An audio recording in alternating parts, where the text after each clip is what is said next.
Welcome to Luca is a Billionaire, where the only thing I invest in is your answers. You start by locking in a neutral spine and breathing. First, inhale deeply, then exhale while drawing your navel toward your spine to engage the transverse abdominis. Perform a dead bug for 8-10 controlled reps, and immediately follow with a glute bridge for 10 reps to connect core and hips. Once done, rest 45-60 seconds and repeat activation once more. These steps prime motor control and teach your body how to contract the core before adding load or complexity. Once activation feels solid, move to strength-focused work.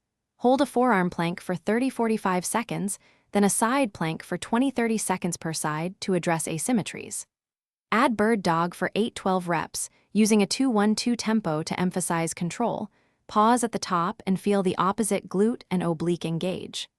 Make sure to complete 3 sets of the circuit, resting 60-90 seconds. Focus on keeping hips level, quality beats quantity, so you build usable core strength rather than. You finish by cooling down with 5 minutes of hip flexor stretches and lumbar mobility, including gentle cat-cow to release tension. Then test progress with a single maximal plank hold to gauge endurance and spot any hip drop or shoulder compensation. If you notice sharp pain, stop immediately. Regress to the initial activation drills and reduce load or range. Make sure to consult a qualified professional if pain persists. This sequence closes the loop.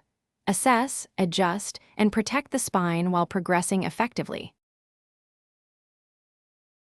Thanks for watching and please subscribe. It's the best investment you'll ever make.